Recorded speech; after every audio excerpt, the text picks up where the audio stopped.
your girl, Vishana, New Jersey's #1 marriage counselor, and I am coming to you from the comfort of my bedroom today. So has it been a while? No, I think I posted something recently, but nonetheless, I was going to go out with my girlfriend for lunch, and I actually got a little bothered by email I received. So I didn't want to wait on it. I wanted to respond to this email, because you never know, it might help somebody out. So anyway, I received an email from someone who has been married for 20 years, and she was asking if I think she should put her daughters, who are teenagers, in therapy because of a decision that she's about to make. And in her email, she writes that she's contemplating leaving her marriage because the last 5 years of her marriage has not been so good. So, in analyzing her email, I'm saying to myself, this woman has been married for 20 years. The last 5 years hasn't been too good, and she wants me to say whether or not I think her girls need counseling, who are adolescents, to deal with a decision that she's about to make because she's contemplating leaving her marriage. Okay. I'm trying to put this in the nicest way possible. Do you girls need therapy? Possibly. But it sounds like you need therapy. You're writing in not concerned about yourself, but for the mental well-being of your girls. Although you are about to make a decision to end a marriage of 20 years based on the last 5 years. As you guys know, as I said it before, I'll say it again. Marriage is not a walk in the park.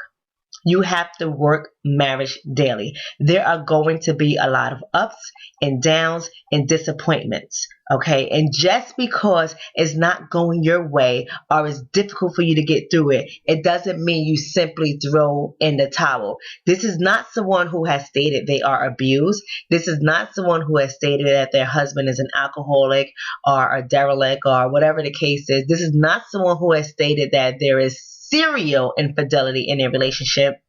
She doesn't go into specifics about whether or not cheating is happening, but she doesn't bash him in about it happening. What she says is she's the main breadwinner. What she says is she's tired of holding down a family. What she says is she feels like she's doing everything alone.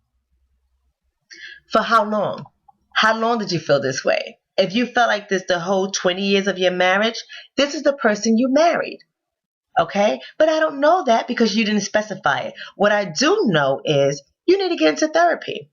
You see, because you are going through your own trauma. You are going through your own pain. You are going through your own feelings of abandonment, your feelings of rejection, your feelings of fear, everything. How do you make an emotional decision without thinking everything through? You see, because when things in our marriage don't go the way we would like them to go, oftentimes it's because that feeling of hurt or pain or rejection, whatever we're feeling, is so familiar to us, and it doesn't have anything to do with our spouse. I'm talking about going back to your childhood. I'm talking about your first feeling of abandonment, your first feeling of hurt. This stuff has to be worked on. It shows up over and over and over again in every last couple that I work with. Okay? I can't speak to your husband because your husband is not the one who contacted me. You did. So my suggestion to you is to get into therapy. You don't have to take my advice. You can go ahead and walk away from your 20-year marriage because the last 5 years have been not so good. You can. There's a lot going on with you. So before you put your daughter or your daughters out there to get therapy, you should try practicing what you preach.